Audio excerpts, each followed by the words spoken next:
Hi everyone, and welcome to our October 2025 Family Law Divorce class. I'm Angel, one of the proud team members supporting Team Reba, and we're excited to have you here as we explore the intersection of divorce, real estate, and lending with two top experts, Joanna Liao, a certified divorce lending professional, and Reba Haas, a certified divorce real estate expert or CDRE.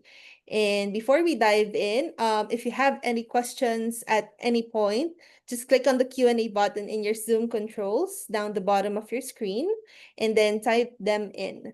Please indicate whether your question is for Reba, Joanna, or both, and we'll answer those live after both presentations. Now let's get into the good stuff. Joanna, you'll go first. Please walk us through lending options and mortgage planning during divorce. Okay, perfect. Thank you, Angel. And I'm so glad to be here with you all today. And before I start, I just want to give a big thank you to Reba and her team for organizing this event. I really appreciate their efforts on bringing everybody together today, as well as spreading the recording for some of the folks who can't make it.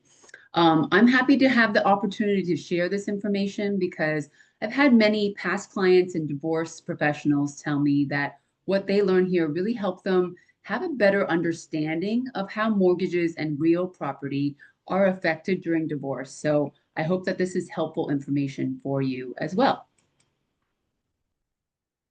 Okay, so just to introduce myself, my name is Joanna Liao. I'm a local mortgage broker here in Seattle, and I'm licensed to originate loans in multiple states across the US. I handle, all the traditional types of mortgages, purchases and refinances, but I also have a special expertise in divorce mortgage lending. I hold the CDLP designation, which stands for Certified Divorce Lending Professional. And the CDLP designation means that I've completed additional training to really understand specific mortgage guidelines that apply in divorce situations and the unique issues that divorcing homeowners face. As we all know, the marital home is usually the biggest asset that a couple owns, and decisions about what to do with it can affect all other aspects of the divorce and financial settlement. Most mortgage lenders focus on mainly traditional transactions, and they may work with a divorcing client once in a while. But because I'm known for my expertise in this area, I do work with divorce clients frequently. So I'm very familiar with the nuances, challenges, and opportunities that come up during this time.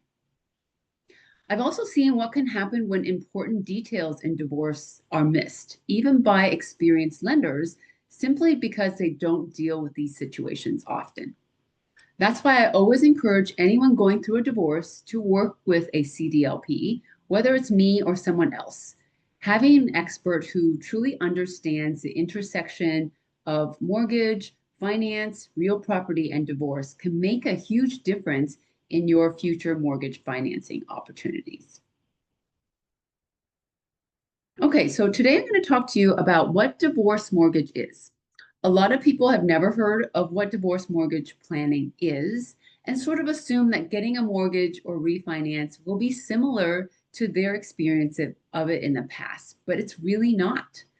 When you first purchase your first home, you may have had two incomes, joint assets, and shared credit. Now, as a divorcing homeowner, you're moving from one household to two. You may need to buy out your spouse's equity share in the home, qualify with only one income, and try to use support payments to qualify for a refinance or a new mortgage, all of which can change how a lender views your financial picture. Also, what about capital gains taxes and the timing of the refinance or purchase? Can you buy or refinance a home before, during, or after the divorce? Divorce mortgage planning helps folks explore their options, understand what's feasible, and avoid any unexpected surprises in their future mortgage options. So when I meet with clients, some of the very first questions I hear are, can I afford to keep the house and buy my ex out? What happens if only my name is on the mortgage, but both our names are on title? Can I keep the low interest rate that we already have? What are the consequences if we stay on a joint mortgage together after the divorce? Is selling the marital home and buying separately a better option? These questions may seem straightforward, but the answers can affect capital gains taxes, credit, cash flow, and the overall divorce settlement. That's why I start by first understanding a client's goals and the overall financial picture, not only just the numbers, but also the emotional and practical side of keeping or selling the home. So I had a client, Sarah, who recently came to me after spending months trying to keep the marital home, and she was negotiating trying to keep this. When she was finally ready to refinance the home into her name, she realized she didn't qualify. She had recently gone back to work as a pharmacist, but had taken a 1099 job instead of a W-2 position because she wanted the more flexible schedule, but she didn't have the required 2 years of self-employment history. Because lenders consider 1099 employees as self-employed, even if you're working full-time hours, she needed the 2-year history in order to qualify. Sarah assumed that since she was working at least 35 hours a week and it was full-time, that her income would automatically count towards qualifying her for a mortgage. She had to renegotiate her divorce settlement and delay her refinance, which cost her a lot of stress and extra mediation fees. Sarah told me later that if her mediator had referred her to a CDLP earlier, this could have been avoided. She would have looked for maybe a W-2 position instead of a 1099, and she wouldn't have had to go back to renegotiate these terms. So this is just one example of why working with a divorce mortgage expert is so important during the divorce. Okay, so now I think you have an idea of what divorce mortgage planning is and how it can be valuable when there's a marital home or other real property to deal with in the divorce. I'm going to just spend a little bit of time talking about some common issues that I often see with my divorce clients. There are lots, but for the sake of time, I'm going to talk about 3 common topics that come up quite frequently. They have to do with qualified income, return to work, and assignment of debt. Okay, so the first issue, qualified income. So right off the bat, divorce clients are in a different situation than a traditional purchase or refinance transaction because now they're trying to obtain a mortgage based on their own income versus with a partner. And quite often, they also need to buy out their partner's share of the home equity. So I need to look very carefully at all the income and make sure it's qualified income. So let me back up a little bit to explain what qualified income is. So normally people assume, okay, income is money that's coming in every month and you can use that to pay your bills. However, lenders look at income a little bit differently. Qualified income is income that counts when trying to obtain a mortgage or a loan. And it needs to have a history of being received and an expectation of this income continuing. So for example, obviously it's not common, but let's say you bought a winning lottery ticket this month and you won $1,000. That's great. And you can use that $1,000 towards paying your mortgage or bills this month. However, there isn't a history of receiving this money and there isn't an expectation of this income continuing. So a lender would not be able to use this income as qualified income. Okay, child support and maintenance. This is a common income source for divorce clients, and you might assume that it can automatically be counted as qualified income. But the timing and documentation of this needs to be specific in order for it to count. We as lenders use something called the 636 rule when it comes to support income. Lenders need to see a history of this income being received for the first 6 months and that it continues for another 36 months, thus the 636 rule. If your divorce decree says that you'll be receiving spousal support for only 2.5 years, let's say, it does not meet that 636 rule timeline, meaning you won't be able to use any of that income to qualify for a refinance or a mortgage, no matter how much money you're receiving. And unfortunately, I've had a lot of clients come to me after their divorce mediation or settlement, and they're absolutely shocked that they can't use any of the spousal support as income, and they would have to go back and renegotiate with their ex. And really, who wants to do that, right? I remember this one client a while back who was scheduled to receive a huge monthly maintenance amount, over $50,000 in support income over 3 years. And she couldn't believe she couldn't use any of that to qualify for a new home purchase just because the 3-year duration was too short. Had she negotiated a slightly lesser amount and spread that over the period of time she needed to cover that 636 rule, she would have been fine. Another issue I've seen is settlement agreements where it states that child support will continue for college-age children if they continue higher education. And I've had several clients say to me, look, it says on my divorce decree, I'll continue receiving child support until the end of that college degree. However, lenders look at that language and say, it says if the child attends college. And that if is problematic because it does not guarantee the income. It's dependent on the child attending college. So in these cases, one tiny word can make the difference in qualifying for a loan or not. Okay, gray divorce. That is another category of divorce that we've been encountering more often. And in these cases, I've had several clients who are either semi-retired, working less, or simply retired. And their lack of income or lower income sometimes can be a real issue when obtaining a mortgage. One situation that we've helped with some clients are with is to be able to downsize or buy another property is by taking distributions from their IRA. If they're 59 and a half years or older, I can take just one distribution or withdrawal from their IRA and be able to use that as income. And once the loan closes, they don't need to take any more distributions if they don't want to. So I had one older client come to me last year and we did exactly that.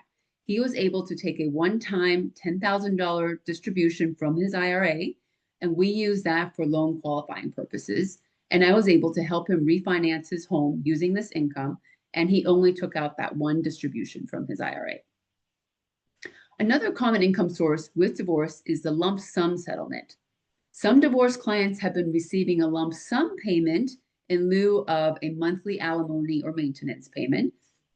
And that may be structured to count as qualified income, but the way that's documented and structured also needs to meet lender requirements. I recently worked with a client that was referred to me by a family law attorney, and this client completed her divorce 4 months prior, and she was looking to purchase a new house after selling her marital home. She was a stay-at-home parent in her marriage and didn't have work income, but she did receive about $1.5 million from her divorce settlement. So I was able to find her a loan product called an asset utilization loan, and that uses assets to qualify for a loan versus income. However, those assets needed to be seasoned, meaning they needed to be in her name for 6 months before she could qualify for that loan. So I had to advise her to wait another 2 months before she could start looking for a home, since she had been divorced for 4 months at that point in order to use her assets to qualify for that loan. So the main takeaway is the way that regular people look at income can be very different from the way lenders look at income. So it's important not to make assumptions about what kind of income you have, but talk to a divorce mortgage advisor to really look and dig in to those income sources. It's also really important that a lender has access to the loan products that suit these unique divorce situations, because many banks and retail lenders do not carry these niche loan products, which is another reason why I chose to be a mortgage broker. Okay, the next common issue is about return to work. So many people after divorce might look into going back to work, especially if they've been the main caregiver and they want to return to the workforce. But did you know that lenders look at part-time work, contract work, self-employed work, and full-time work? Each of these are looked at differently. And the length of the history of work and documentation are also different in each of these situations. Even if you are, let's say, returning to work into the same field or going into a new line of work, that can also make a difference in the lender's eyes. What if you went back to school to get another degree and now you're going back to the workforce full-time? Could you qualify for a loan right away? Well, that depends on the type of position and if you work a set number of hours every week or if the hours vary. So again, the main takeaway is you can't make assumptions that just because you're making money at a job, that it can count as qualified income. And you can't make assumptions that money you're receiving every month can count as qualified income. Okay, so the last common issue is about assignment of debt. The way debt is divided in a divorce settlement needs to be spelled out clearly. Otherwise, it can be counted against both divorcing spouses. Let's say, for example, you have an outstanding joint credit card bill for $8,000. If that's documented that the couple will pay this debt off jointly, but it's not documented clearly that both spouses will each pay 50% of that bill until it's paid off fully, each spouse could possibly be hit with that entire $8,000 debt against them. So the verbiage in the divorce papers is very important. Another common example is if your ex remains on the mortgage and you keep the home, their credit and borrowing power are still tied to that mortgage loan. But if your divorce decree clearly states that you're solely responsible for that mortgage and you have documentation that shows that payment history, lenders might exclude that debt from your ex's liabilities, which means now they can go and purchase a new property without that marital home debt counted against them. So clear wording in the decree is crucial, and the way that debt is assigned in the divorce can have a big difference on future mortgage financing opportunities for both spouses. Okay, so those are the common issues I encounter with my divorce clients. There are obviously many more, but I think you understand my point. So now I want to touch upon the current interest rate environment that we're in, because a lot of people ask me about it. You might have heard the recent news about the interest rate cuts now that the Federal Reserve feels like, our inflation numbers have improved a bit, and other economic indicators like unemployment numbers have warranted these rate cuts. So that's good news that the interest rates have gotten better in the last few months compared to the last 2 or 3 years. And it could be a good time to refinance or purchase a home, depending on someone's situation in the divorce. What I tell a lot of my clients, though, is that there are things we can control and there are things we can't control. So the things that we can't control are where the interest rates are going and where they're headed, because that's set by the Federal Reserve, central banks, and the 10-year Treasury bonds. But what we can control and what I tell my clients to focus on is what their monthly cash flow looks like. I work with clients on finding a mortgage product that has a reasonable monthly mortgage payment that they can afford.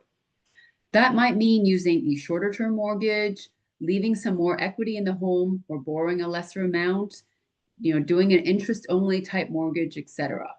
So I look at each client's individual situation and try to work with them on a manageable monthly mortgage payment. And I always remind clients as well, you're not locked into that current mortgage rate. You can always refinance when the interest rates get better. And I have a computer program that monitors those interest rates for all my clients. So I let them know when a good time is to refinance in the future. The main thing, though, is that you want a clean break from your ex if you're keeping the house. And you have to think carefully if you still want to be tied together on the biggest asset that you own in the long term. So one loan program that has been very popular with my divorce clients this year is called the Divorce Fresh Start Program. And this program allows clients to refinance now. And within 24 months, if there is an interest rate reduction, we will waive our loan fees and they can get the next refinance for free. We have a computer program, like I said, that monitors the rates and will reach out when it's time for that rate reduction. And since I had most of my clients' paperwork from that first loan, it's fairly easy to do that refinance. And offering this program has been really great for our divorce clients who've been just trying to time their refi in order to get a more favorable interest rate. And this has been a really great way for folks just to have a clean break, like I said, from their ex, own the marital home outright, and not be tied on this asset with their ex in the long run. Something else I want to touch upon is loan assumptions, because this is a hot topic that I've gotten a lot of questions on in the past few years. A lot of people want to know, am I able to keep my same interest rate, basically assume the mortgage and just cross off my ex's name off of the mortgage? That's a great question. And of course, we all wish life was so simple. So with assumable mortgages, first of all, they're very rare. Unless you have a government-backed loan, like a VA loan for veterans or an FHA loan, the chances of it being assumable is very slim. There may also be some very steep fees associated with assumable mortgages.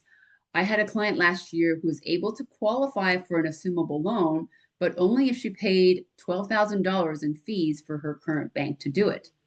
And even then, she spent 4 months trying to assume this loan, only to find out that the lender needed proof that she paid her ex his equity share before they were willing to do the assumption. In the end, she refinanced with me because she didn't have the funds to pay her ex his equity share. So let's use an actual scenario with numbers. So in this example, my client and her spouse purchased the home for $400,000 and they still owe $300,000 on the mortgage. But now the house value has gone up to $500,000. My client would need to pay her spouse his equity share, basically $100,000. So she needs to assume the $300,000 left on the mortgage, but also add another $100,000 to pay out her ex's spouse of the equity. But in this scenario, my client absolutely cannot assume the mortgage because now you're changing the terms of the mortgage, right? She's adding more money. She's adding another $100,000 to the existing loan.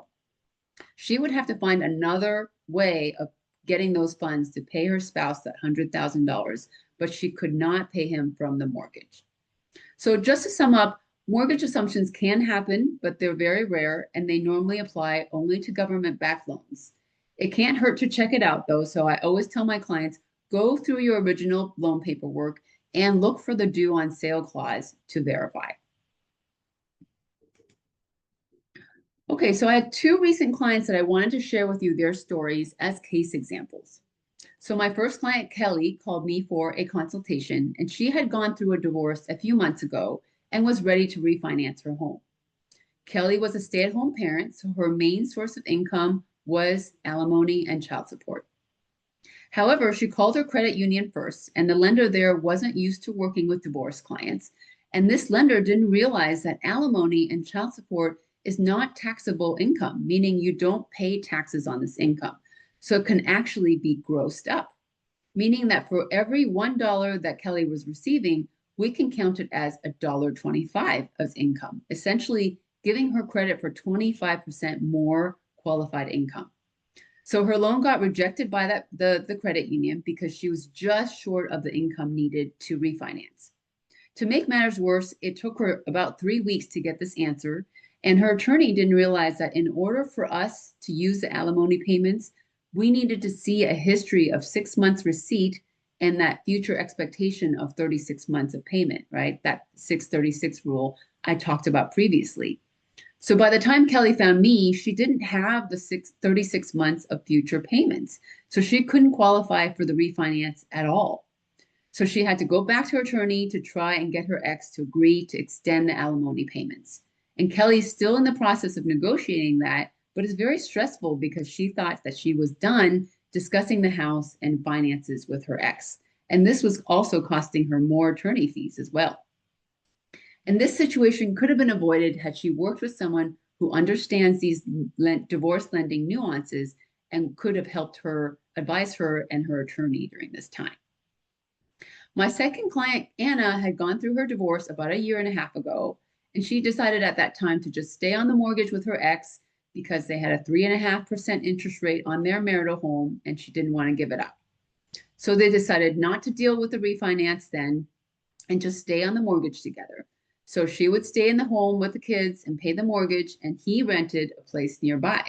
But both their names were still on the mortgage. The divorce decree said that Anna would be responsible for the mortgage payments, and her ex would allow her to buy him out of the house in 18 months. So a year and a half later, Anna calls me and says, my ex changed his mind about the house. He met someone new, and this new girlfriend is also divorced with her own children. And now they want to consider taking over the house instead of allowing Anna to refinance it. And the ex refuses to sign any paperwork to allow the refi. So now Anna needs to go back to her attorney and go to court to enforce that divorce decree. But this involves money, time, and stress. Now, it's most likely the judge will enforce what was written on the decree, but her ex is now arguing that his life circumstances have changed and he wants to re-examine the house situation. He may or may not win that fight, and they're still in the process of negotiating that. But that's why it is important to have that clean break on what is normally the biggest asset that you own fairly soon after that divorce. Okay, so to conclude, I hope that you learned a little bit about what divorce mortgage planning is and how it can be valuable. And the one last important comment I want to make is that people sometimes ask, well, this is great, but how much does it cost to consult with you about my mortgage options? And I offer complimentary mortgage consultations, and I'm very upfront with folks and let them know that my compensation is through originating a mortgage or helping with a refinance. So during my consultations, I will see if that's a good fit and determine if that's even a good possibility for somebody. So it doesn't cost anything to talk things over with me and just look at all your options. And I know that a lot of folks, when they talk to me, they tell me, I just feel so relieved. Even if it's not the answer I'm looking for, you really gave me clarity on my options. And so I really love providing this advice and just giving people those options and helping them understand, a way to move forward. So please go ahead and, feel free to reach out to me, and I'm always happy to help someone talk through their options. Thank you so much. I'm going to stop sharing. I don't know if we're going to do questions at the end, but I'm done with my portion of the presentation. I think Angel's coming back on. Here we go. Yep. Awesome. Thank you so much for that, Joanna. And we really appreciate your insights about mortgage. And now, Reba, you're up next. Please share your expert insights on the real estate side of divorce, including key strategies and common pitfalls. Okay, let me get my slides up. Hold on a second.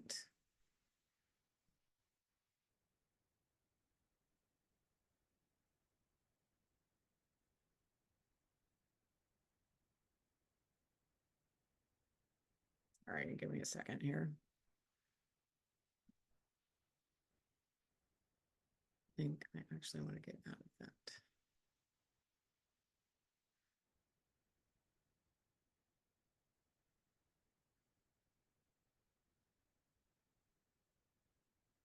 Share screen.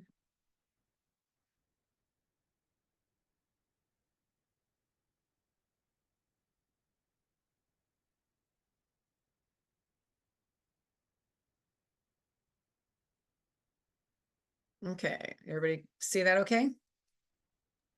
Yep, Okay, all good. fantastic. All right, fantastic. Thank you so much. All right, so well, thanks for being here today. I appreciate you spending the time with us. My name is Reba Haas, and I am a certified divorce real estate expert.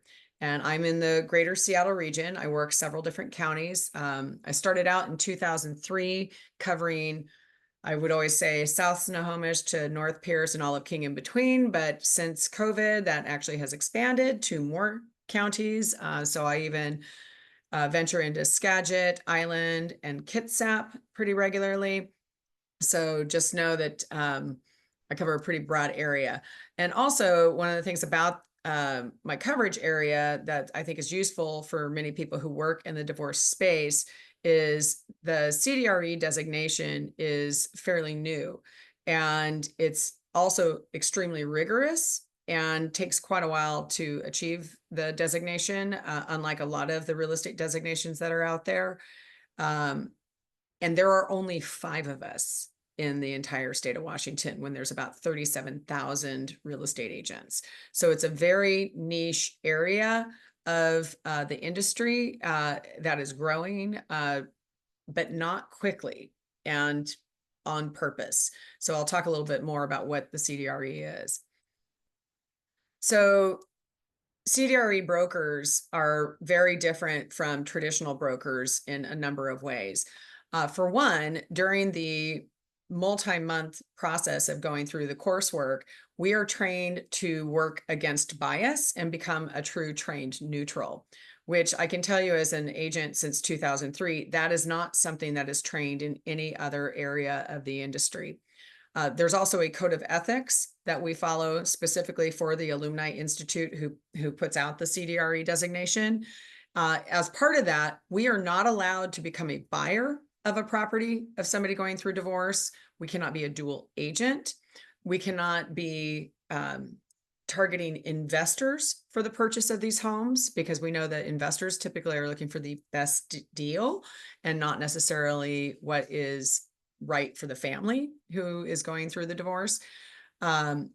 Whereas a traditional broker often is doing some self-serving interests type things, such as being a dual agent, meaning that they represent the sellers and the buyer coming in. Or they may see a property that might not be in the best condition and think, oh, maybe I want to buy that for my own investment purposes. So there's often some schisms of, what a broker may be looking at versus how they're really supposed to represent that seller. CDREs are also trained on the divorce process. We learn a lot about the language that's involved, how court orders are written. I actually just at the beginning of October attended my second Elevate event, which is the annual gathering of CDREs, where we did mock trials. We did case study reviews where we looked for issues inside of court orders that could become problematic during the real estate sales process. And I can tell you for a fact that, again, there is no training in any of the areas of real estate outside of this that really focus on that. There's one other attempt at a designation in the divorce space, but it's like a one-day course where you just sit through it and there's no ongoing education. Whereas the CDREs do get ongoing education and case study discussions and resources with each other. In the CDRE side, we really do work with supporting attorneys and mediators through the sale process by giving reasonable updates and not overly involving the attorney. We like to think of it as you're in your lane, we're in our lane. It's our job to know the real estate law process. We're not attorneys, of course, but here in Washington State, we have to know what our contracts say. And so, we can give good guidance to the attorneys involved, as well as the clients, of course, but then also not take up extra time and money for everybody by giving too many updates or just sending the contract for review, which we know that the attorneys have to bill for their time for that. Many of the attorneys I've worked with have really appreciated you're in your lane, I'm in my lane, and we just work really well together as professionals for that. Traditional brokers are not trained at all about what the divorce process is like, what can happen, issues that might come up that can derail it or cause conflict. Documentation trail, that is also something that we are trained on and we are very specific with, because we do recognize that there may be times that we are brought into court. And that might be issues of an in-spouse who's not allowing for showings as directed. Maybe we have to give a documentation trail of the number of requests for showings and the number of denials, things of that nature. There's a lot of different things that we have to track. Not all real estate agents, even though we are supposed to be auditable by the state of Washington Department of Licensing, not all agents are particularly good at their documentation. We also may have to provide ongoing support for years in some of these cases. We do realize that some divorces do take quite a long time to get processed. And one of the things about traditional brokers is most of the training they receive is how fast can you get somebody to buy or sell a property? And I know one of the things that I've heard many times is someone will say, thank you for sticking with us. And to me, that's just part of what I need to do. But also as a CDRE, why I went after this designation is because it aligns very much with my own way of doing business. And there are a lot of other brokers out there who are just trained to sell it as fast as you can. And that's not always the right thing. And it also isn't the right way to support people who are going through this process. We assist with title reviews. Many law firms, of course, will pull title looking to see if there's any other liens or things like that against the property. We can assist with things of that nature. Obviously, when we have great relationships with different title companies, but also just knowing kind of what to look for and being able to help flag those things ahead of time. I can tell you for a fact that most brokerages actually don't want their agents even looking at the title reports. When I first got in the industry in 2003, I was excited to go through these, and I had someone in my office say, "You're the only person I've ever heard do that," because everyone else would just round file it, basically throw them away back when we used to get them in paper form. And which is unfortunate because there often are hidden things in there that can impact the sale. And we know that that's an important piece when working with family law attorneys and that process. So we're happy to assist with that. And we know what we're looking for. We're trained to read court orders so that, it's not always just the segment about real estate. I have worked on cases where there are elements about the finances and how the proceeds are going to be dispersed that are written into other parts of the court order. And if you don't have somebody who is familiar with this, they may just go straight to that court order section about real estate, not realizing maybe that there's some judgments or other things. I actually had a case this year, earlier this year, where I was on the buyer side and I saw another agent not be familiar with this. And sure enough, when we got to the closing table, it created a conflict between the sellers because there were judgments against one of the spouses from during their court time. And suddenly, escrow had to jump in and go make some changes. There was the potential of that actually going back to court and possibly delaying our sale. There were a number of issues, and that could have been caught if that real estate agent had actually read through the entire court order and understood what was happening with that. Let's see. We also have something that is very specific to being a CDRE that nobody else has, and that is the CDRE addendum. And this is something that can truly, truly, truly help stop a lot of the conflicts that happen in the sales. So the CDRE addendum outlines a number of things. I mentioned earlier that you might have a spouse who's trying to not allow for showings. The CDRE addendum that we utilize has things such as each party has to sign off on the amount of time in which they have to respond to requests for showings and a number of other elements throughout the process. And it can be anything that has to do with access, whether it's for showings, preparations, the agent getting in to do documentation of condition. There's a number of things that are part of that and is very unique. And I can tell you it is absolutely not something that other brokers are even familiar with. And it can really help minimize the conflicts and issues and help prevent people having to go to court again. Or if they do have to go to court, that addendum helps to, get momentum back into the sale as needed. Because it's there for each party to see and understand and talk about right up front, so that we can try and determine, like, do we think we're going to run into these issues with this party? So it's a great tool for that. This is an outline of all of those things. So why real estate and divorce is different.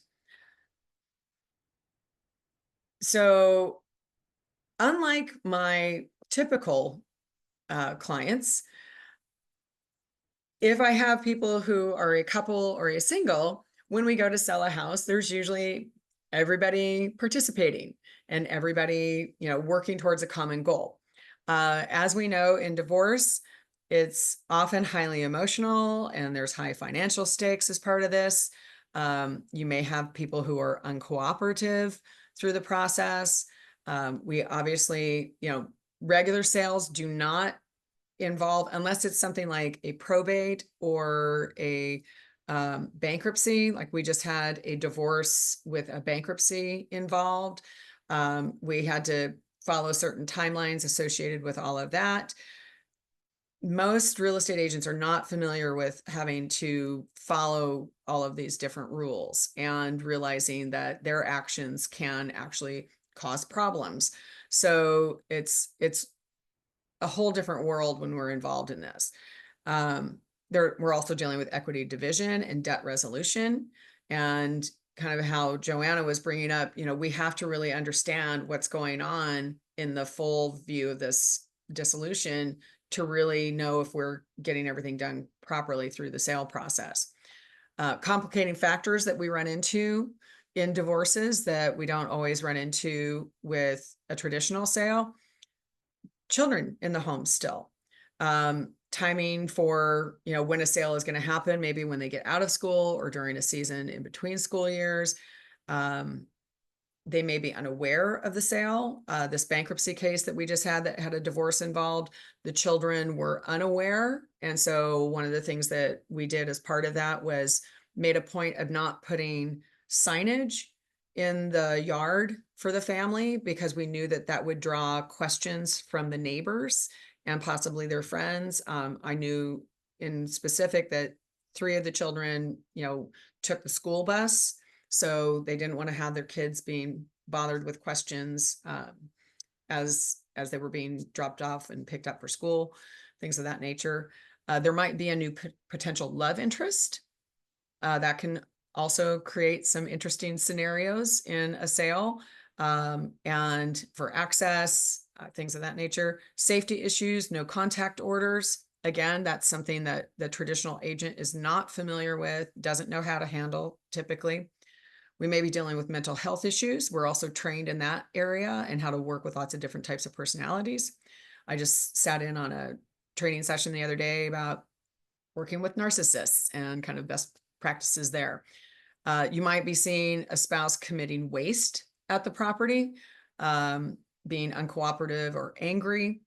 And this also just came up recently. I had a woman contact me because I am a CDRE, as we went through her intake and we're having conversations about, what preparations she would need. Her divorce had already completed, but what came up was in the divorce, she had been married for 25 plus years. They had not accounted for the cost of the house prep as part of the negotiations.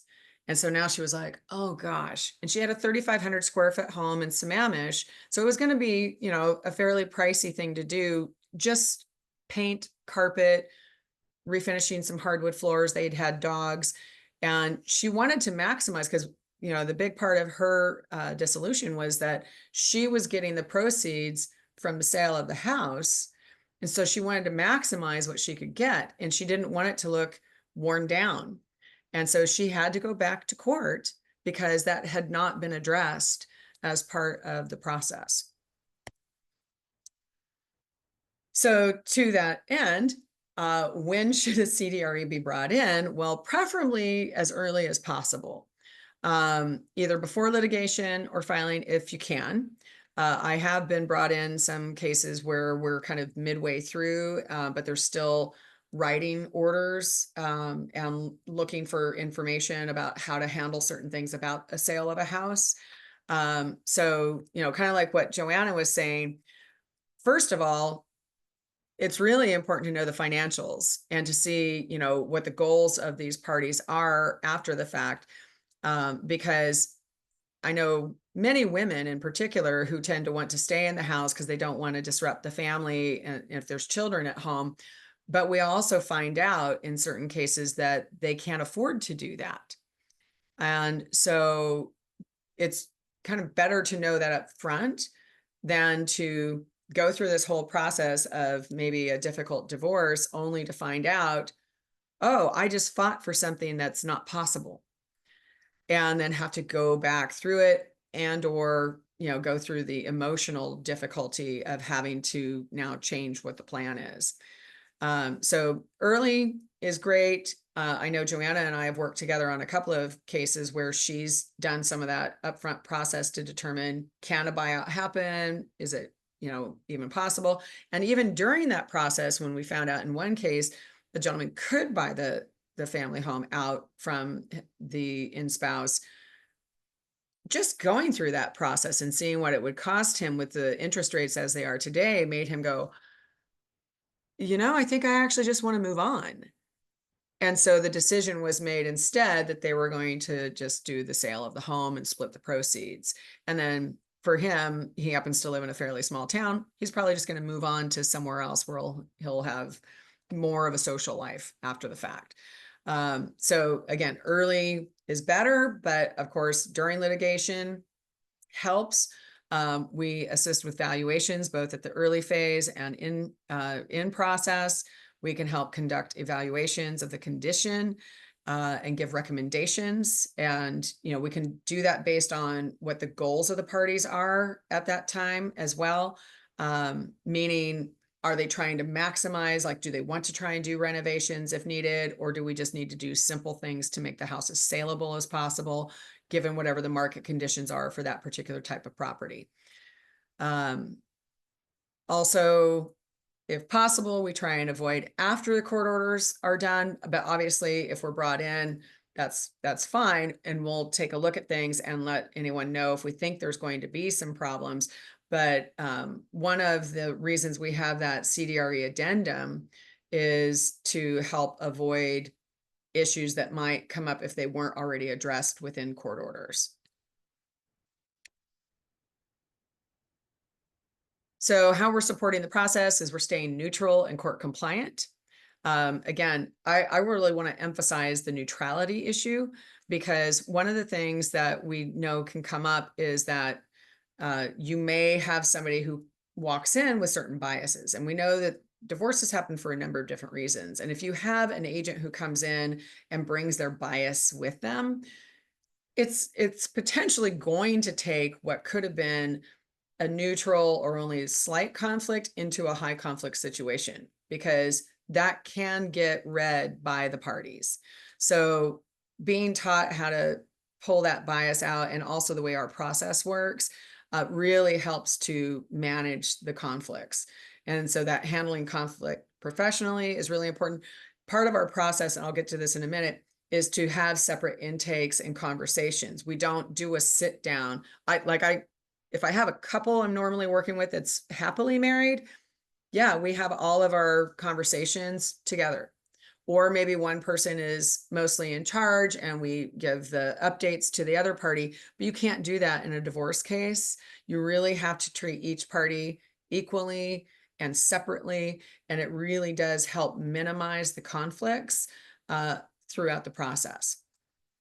The providing fair documented home valuations, I bring that in here as a conversation too, because I have actually seen people going through divorce ask real estate agents to skew numbers on purpose because they want to pay less or they want to get more. And it really needs to be a fair valuation. It needs to be someone who's not there trying to make one party happy over the other. It really has to be neutral. And again, working with the attorneys and mediators is absolutely a big part of our role. We know that 70% of divorces have real estate assets. And we know there's one of two options, which is division of proceeds or keep the house, do a buyout. Concerns around valuations also coming from sites like Zillow or just referencing a neighbor's recent sale. These can be wildly off. And if you actually dig into things like Zillow, you see a wide range of valuations. And unfortunately, Zillow, when it first came out, I do know attorneys who started quickly just going and grabbing the Zillow, and Zillow even has on its own site what they believe their percentage of, accuracy is. And it's not great. So getting eyes on it, because the thing is, Zillow doesn't know the condition of the property. It just has an algorithm that it tracks of recent nearby sales and doesn't actually lay eyes on a home. So that is something that we can provide. And so we can also value properties when the questions are of, do we do work on it, based on going to the property, seeing it. And we have regularly provided, here's what it would be in its as is condition, and or if you follow these recommendations, here's what it could be, down the line if there's an agreement to pay for any repairs or preparation. Concerns also about, a spouse who doesn't qualify for the buyout. Of course, that would then switch them quickly over to the needs to sell. And then also, Joanna talked about this, quit claims that can also damage the outspouse. I have actually seen situations where that has been the case and the property has gone into foreclosure and it has completely wiped out the credit of the outspouse. How we work and the value that we bring to this. Again, we help provide what their options are, providing those fair market values and the CMAs, known as a comparative market analysis, to assist in the asset division, working also with CDFAs in that capacity, because we know that they're taking into account all of the assets as part of this, coordinating with the CDLP, like Joanna, of course, to determine whether or not a buyout is even an option or desired.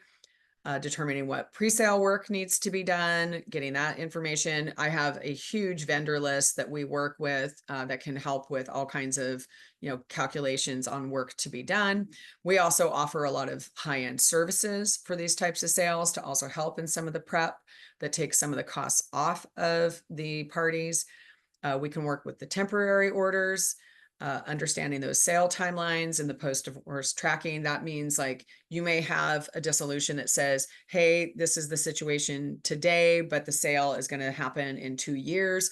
We actually have a great tracking mechanism within my organization so that we can stay in contact with people along the way and be tracking that for when the time needs to come up for preparation. I also bring up the keeping confidentiality, the reason for the sale, because we do recognize that some people will try to take advantage of people going through a difficult situation. And I personally have also, as an agent, been on the buyer side, listening to a traditional agent tell me, like, I called up an agent one day and said, hey, I have a client who's interested in purchasing this house. And I was calling to just find out what other things the seller might be interested in terms of the terms for closing date and things like that. And this agent just blurted out to me, oh, I'm so happy to hear that. These two people are divorcing and they just hate each other. And they would take $10,000 less just to get rid of it. And I thought, well, note to self, I'm representing the buyer, and lo and behold, I got that house for $10,000 less for my clients. And what that agent did was a true break in the confidentiality. Similar to attorney-client privilege, state of Washington laws actually require me to have confidentiality with anyone that we talk to about real estate services. So even if you have me talk to somebody up front and we discuss their situation, even if they don't choose me as an agent, I still have to hold whatever they discussed with me privately. I cannot share it publicly at all. So there are a lot of agents out there that forget about that sometimes. And I think it's important that the divorce community understand that there are people out there not holding that information closely, and it can negatively impact the sellers. So our process is there is an intake meeting. I mentioned we do those separately, and that way we can keep that neutrality. It's also a great information gathering period for me and my team, because there might be one spouse who has been on top of all the finances and tells us more information about, say, the loans and things that are out there. And maybe there's a spouse who is not as familiar with all of that. So it's helpful to have the separate intakes. And then that helps us kind of identify any potential unforeseen issues up front. We do a walkthrough with the in-spouse where photos and maybe some video are taken that are not used for the sale process, but strictly for just identifying anything that we might need to prepare. And we can provide that recommendations list. We do the fair market evaluations. I can also do CMAs at a fee. We know that many attorneys use appraisers, but we also can be utilized to get a market analysis. My fee on a single family home is $500. It's $300 for condos and $1,000 for a 2 to 4 unit, like small multifamily building. And we have had some people use that service if they have to go back in time. Like you might be at the end of a period where the sale's about to happen, but they didn't get a evaluation done back here. We can also go do reverse analysis on that as needed. So a number of different ways that it can be utilized. Ordering title, getting that review done, looking for any potential impacts. Price and prep, the condition of the property, if they're selling it soon, if it's scheduled for later on, we put it on our calendar and make sure that we do follow up along the way and touch points. And then, as I mentioned earlier, updates to the attorneys as needed throughout the sale. And our goal is to let the attorneys focus on what they're really good at, because we also know that they're talking about a lot of other different things. They're going into, child custody and other issues that are part of the divorce process. And so, we're there to be the experts on our side and really help support that. And then the closing process, again, making sure that everything is reviewed, that we're working with the escrow company so that proceeds are handled correctly, whether that's being dispersed directly to the parties or going into a trust account at the attorney's office, any of the things that are needed there. And then how are we chosen? Well, parties can mutually agree. Maybe they know somebody that they trust already, and we hope that stays friendly, but they may not always have the best skills. I'll give one example of I was the second agent for somebody after a first agent. It was a very highly contentious divorce. And for whatever reason, they chose the best friend of the outspouse, the wife, and the husband ended up having this house on the market for a year because at the end of the day, that agent didn't like him and just didn't care if the house didn't sell. And so it sat languishing for a year. And by the time I was brought in, this beautiful home overlooking the water in Seward Park, about 4,400 square feet, gorgeous place, or should have been, had grass over a foot tall, weird smells inside the house. The quote unquote caretaker who was staying there was leaving food out on the counters during showings. It was just a wreck. And so we were brought in, we got it sold within 60 days. And so that's just one example of the friend may not always be the right person because they will come in with their bias. One party can put forward a name of a friend or family member, may not always be trusted by the other party. This can go bad. I mentioned earlier, I've seen not just like that particular case, but also people trying to manipulate the valuations in that scenario. We know that the attorneys can certainly make recommendations, and it's the goal of the Alumni Institute for CDREs to become a preferred party, or at least one of the three that might be put into a recommendation for that. And there's a surprising number of people out there that still think maybe a judge decides about that. And we know that you guys know that that's not the truth, but there's a lot of consumers out there who aren't familiar with this. And if it's the first time they're going through a divorce, they just aren't really sure what to expect. So our goal is to support you or your office. And if you have other questions about the CDRE process, I would be happy to answer them.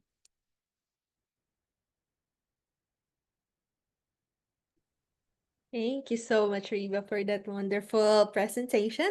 So if you guys have like questions, you can just leave it on right now so that we can answer it live. Do you have any Is there questions? anything that you have as a question? Yeah.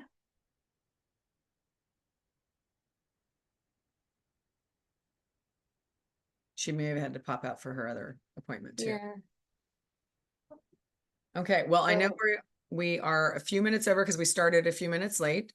mhm. And I want to thank you, Catherine, for being here, and Joanna also for presenting yet again. I always appreciate all of your content. It's always a great reminder for me about what it is that you do.